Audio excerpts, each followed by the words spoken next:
Hello and welcome. This is a bright afternoon, and it's the finals of the IPL, a period that we've been waiting for 2 months. Well, I've got an esteemed panel from three different parts of the world.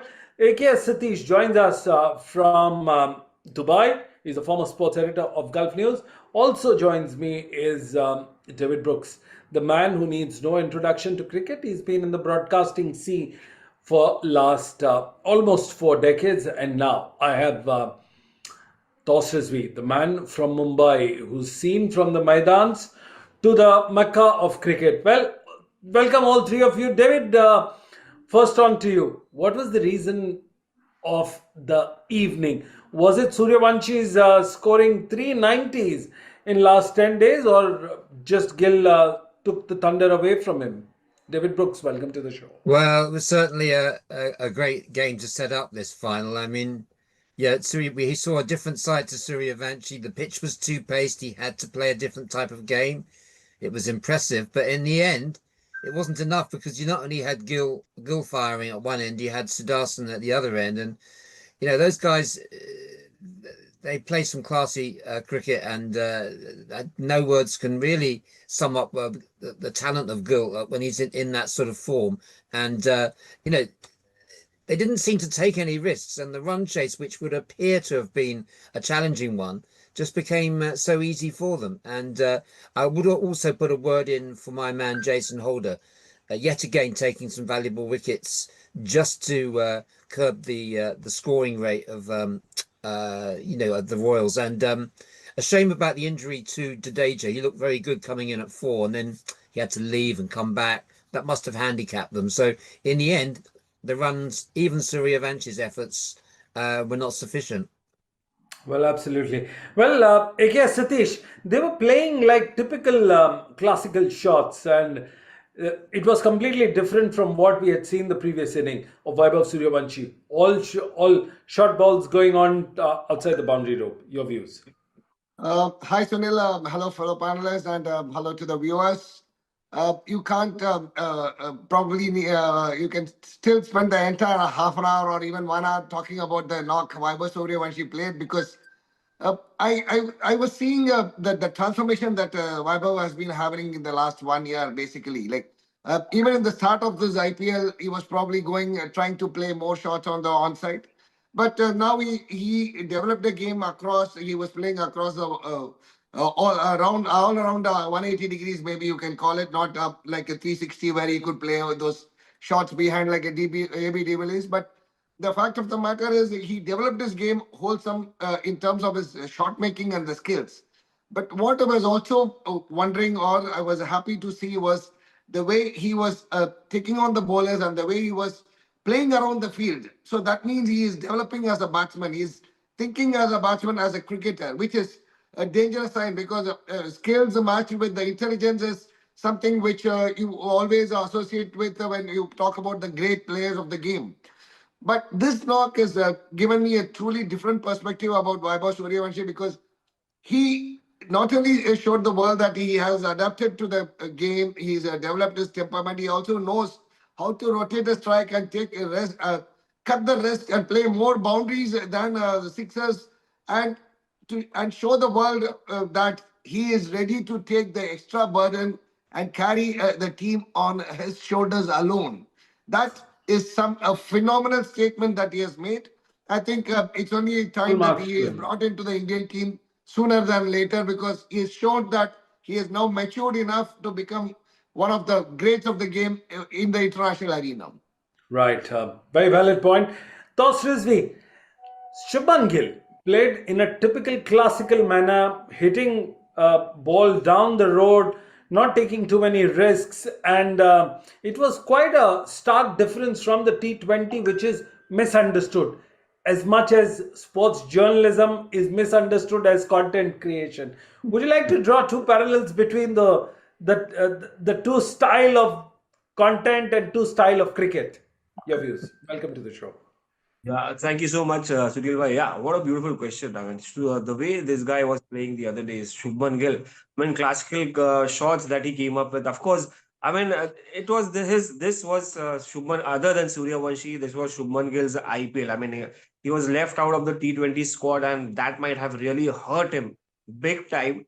Hence, when there were stories out there that how much he was practicing, he asked, on a serious note, he booked the Punjab cricket ground where he practiced with the bowlers, the fast bowlers, and he was practicing in V, playing his shots in V, literally, and the way he middled the ball. I mean, especially that pull shot that he came up against a short ball convincingly. So he's raised another question out there, or maybe he has put up his hands up that okay, Abhishek Sharma and the other guys here, there is a serious competition for you guys out there for Team India. But the way he batted the other day, I mean, there was Suryavanshi at one end for Rajasthan Royals. Somebody, I believe, is he 15?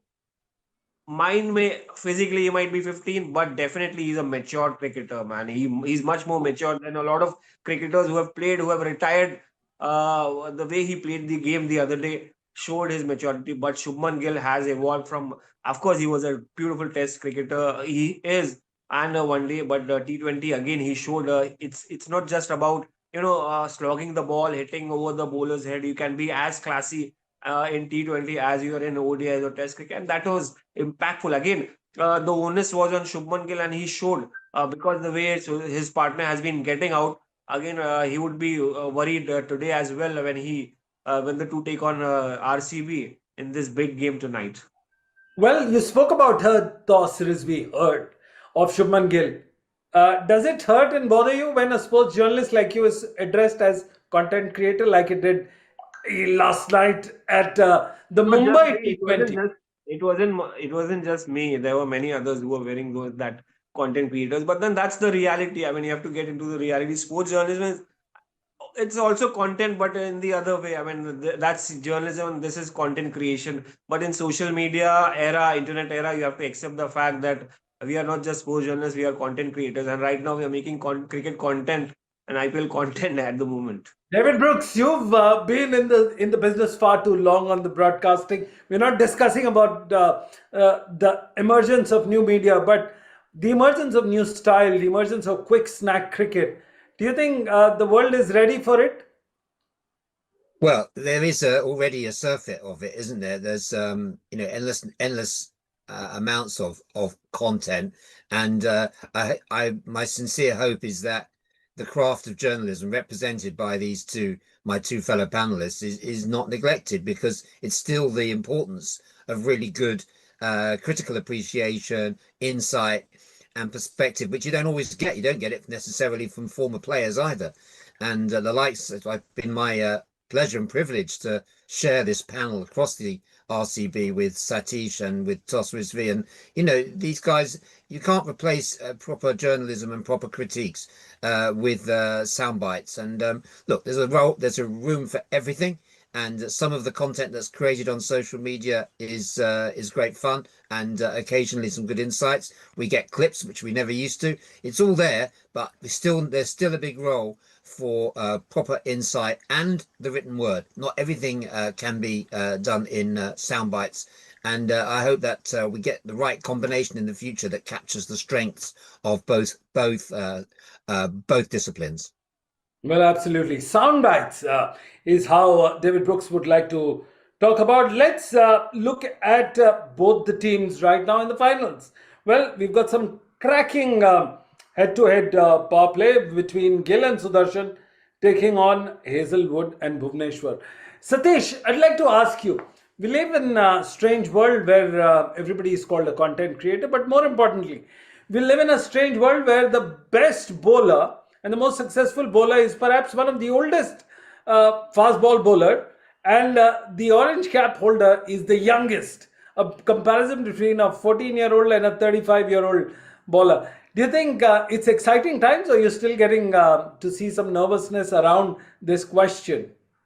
Sunil, before I start answering, I'll go back to 2001. I was covering a test match in Chennai, and the online writer or the journalist was not allowed, because it's only the print media that had the value then. Correct. 25 years down the line, things have changed not just in creating the content, it's also creating the shots and the way you create the wickets. So that way, I would still say, as Shubman Gill has played it, there is always a room for specialists or the purists. You play the game properly the way it should be done, you will still have a place. Similarly, the journalists, if you have the content of what we are creating right now, you still have a value added to your content, you will still have a role to play. But having said that, Bhuvi is also a classical type. He doesn't do much. He doesn't do much fancy stuff. So if you are there, if you know your skills, if you know the basics right, and if you could play all three formats, you will still be relevant to the modern day game. That's what Bhuvneshwar Kumar has put it across. Just the way we are also relevant to the modern day world, creating stories and content, and of course podcasts. And then talk about Suryavanshi. Yes, while he is the new young generation, but this knock also he proved that he belongs to the classical mode where he could adapt to the conditions and alter his game accordingly. So there is no one size that fits all, Sunil. It's going to be the proper skills and adaptability to the conditions, to the situations, and what is required of you at that particular moment. Well, absolutely.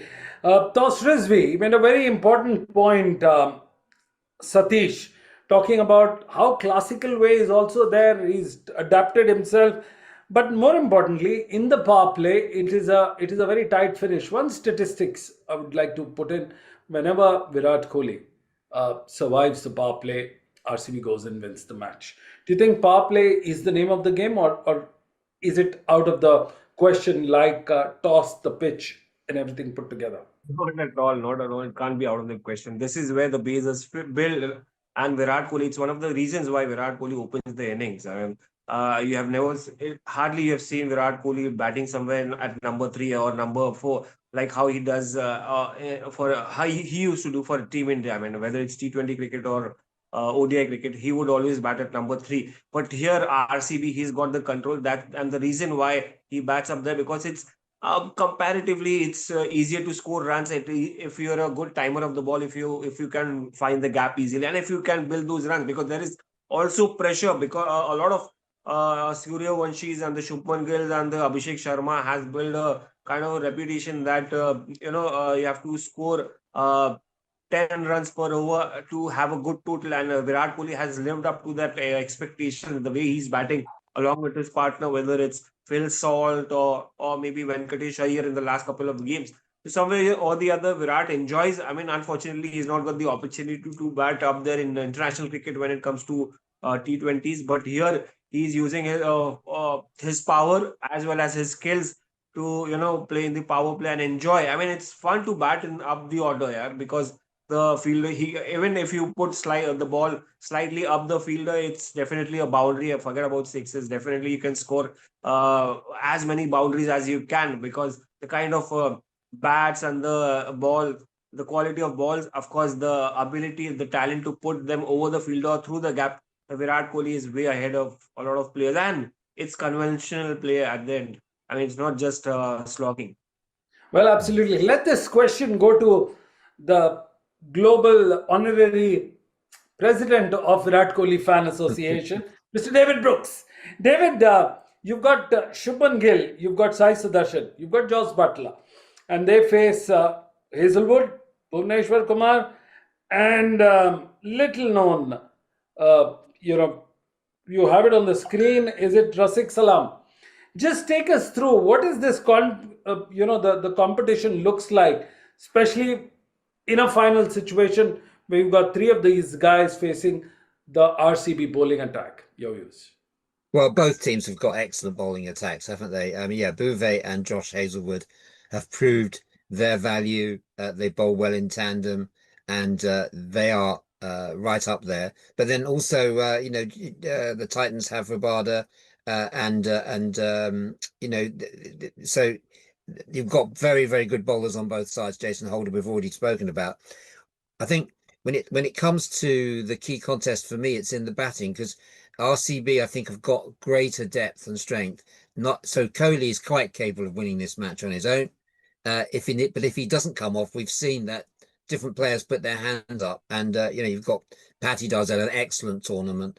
Paddy Carl, big choice to make between Venkatesh Iyer and Phil Salt for RCB.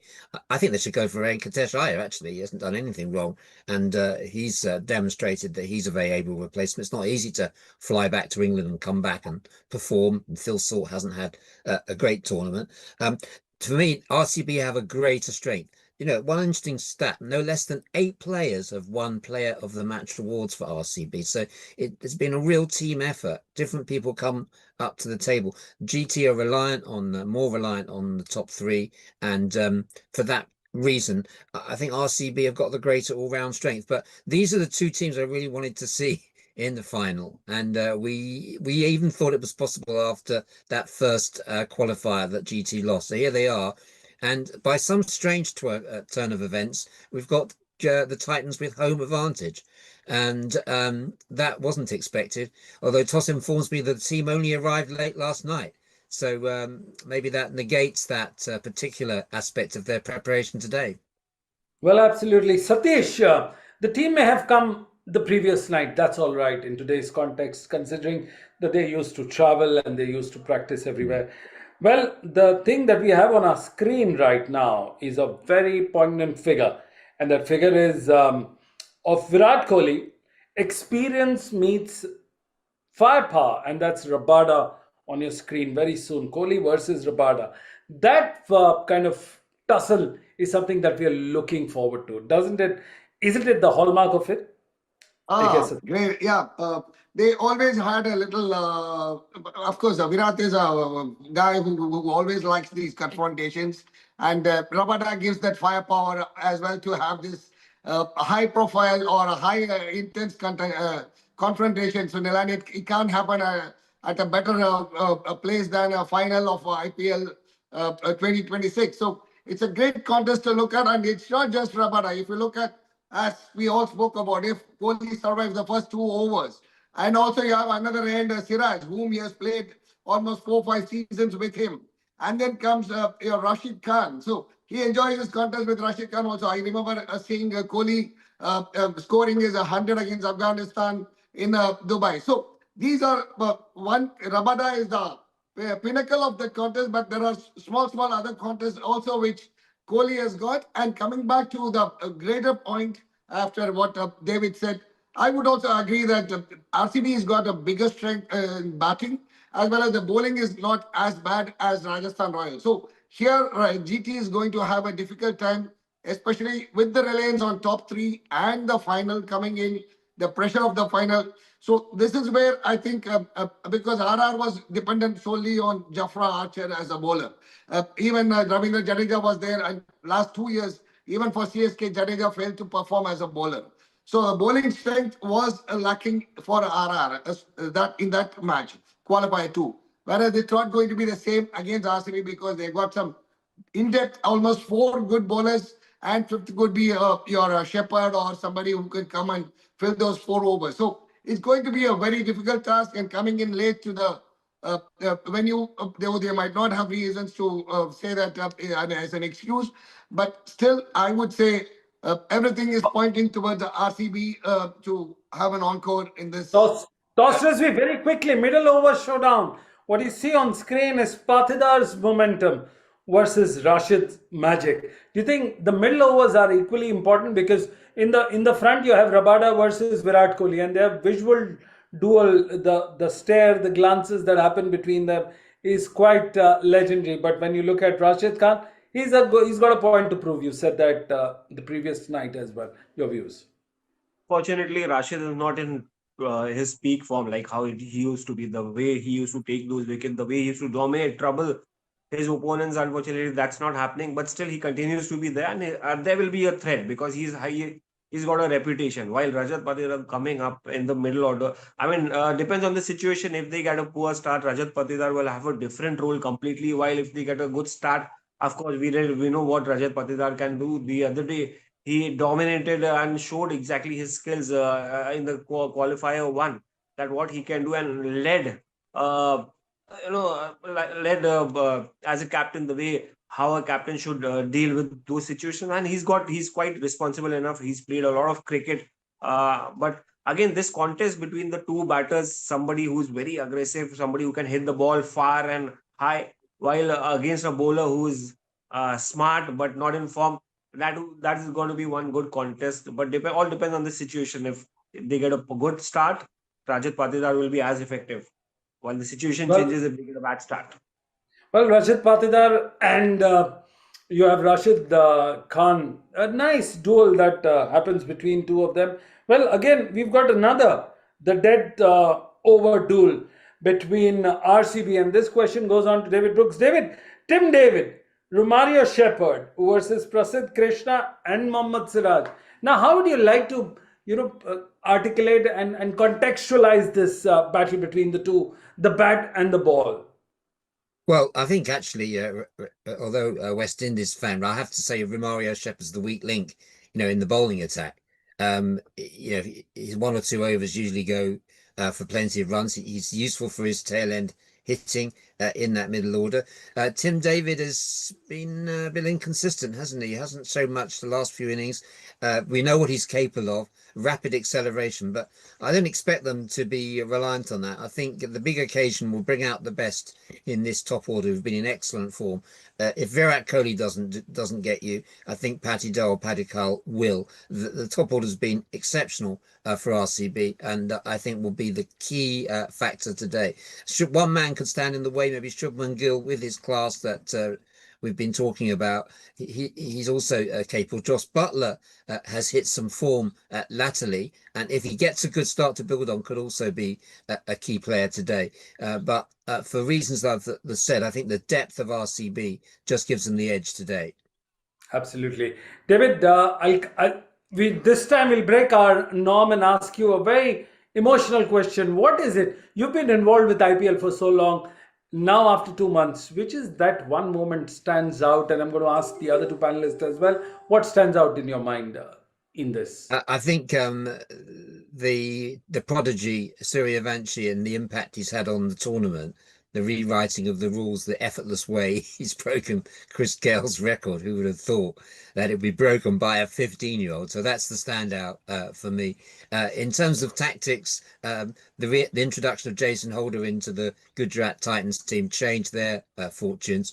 And as I like the classical game, so I'm going to nominate Shubman Gill as well. The way he's batted, as Toss was saying earlier, the way that he's so effortless and classical in his performances. Those are the three I would pick out. Well, absolutely. I'll toss it on to Toss, but at the same time, we'll debar him from using Suryavanshi's name because he's used that far too often, and it's a strong image of Suryavanshi in this year's IPL. Toss, what's your one moment that made you smile, jump out of the bed, memorable, inseparable moment with this IPL? Unfair. You can't just debar Suryavanshi right out there. I mean, I think it will be Satish Bhai's favorite as well, and Sunil Bhai yours as well. I mean, Suryavanshi was the find. Of course, he's been doing it for last couple of seasons, but again, I can't miss out that boy. I mean, I wanted him to be in the finals as well. So yeah, that disappointment of not reaching the hundreds after hundreds, that will be those moments. But then there are many. I mean, teams like RCB dominating, or maybe Gujarat Titans, the way they started and then the way they are finishing and reaching in the finals. Punjab losing out after a good start. So there are many memories out there, but then Suryavanshi remains on top. Of course, Shubman Gill is one of them. Well, absolutely. Toss, any one word that you want to, one advice you want to give it to your Mumbai Indians favorite team? It's a tricky one. It's a tricky one. Puts you in a spot. I mean, you have to prepare yourself again. I mean, get a new team, yeah. Get a new team, new captain. New captain. Well, Satish, I'm going to start off with you. You've got a leader who's led you for a long, long time. CSK, of course. Do you want to say bye-bye to him, or you want to see him play it in 2030? No, I think Dhoni has to be in the management. I think he could do a better job molding the team and being a mentor of the team and leading the team off the field. Because let's be honest, he'll be about 44, 45 when the next IPL comes in. It's not going to be easy on the body, and how much ever he might like it, how much ever he might try. And as a fan, even I would like to see Dhoni. but it's not possible. Like, let's face it, like the body will crack somewhere. Even if he practices daily, the body will crack even before he gets into the match. So I think, having said that, I'm quite happy with the way CSK has progressed so far, and maybe if they could add somebody like Hardik Pandya into the team or some other good player to strengthen the team instead of one of those maybe I think Karthik Sharma or no I think one of those big names of whom we have spent a lot. So I think it will do well for CSK. That's one part. But other than that, this IPL, Sunil, how much ever you might ask us, we can't go past Vaibhav Suryavanshi. The way he started, the way he attacked, the way he has matured into a batsman. I think this IPL belongs to him as much as probably if Kohli wins today, and then it could be for him as well, because he still shows that there is a lot of passion with him, and he is still going out there and competing with the 15-year-olds. But what I would say is a little disappointment for me is that in this IPL is India has not unearthed any new bowlers, especially the spinners, to take over the next stage. Because Well, if you look at that's even Kuldeep was not effective, and so that's a big worry for Team India going forward. Well, absolutely. Well, that's all we had time. We had a 15-year-old taking over and smashing a big record of Chris Gale. Of course, we are joined. We had three of the eminent journalists who've been in the broadcasting since for 3 decades now and not letting it go even in the era of content creators. Well, we leave you with lovely memories and thank all my team. Siddharth Rege, we've got Yash, Aditi, everybody put together, Zen, Aditi, everybody together to put a wonderful show called Cricket Predictor and Cricketer. This is an unscripted show, but a lot of research is there, and we are not here for content, just pure incisive research, and that's all. Thank all my panelists. Don't go anywhere else. We'll be back after a short commercial break.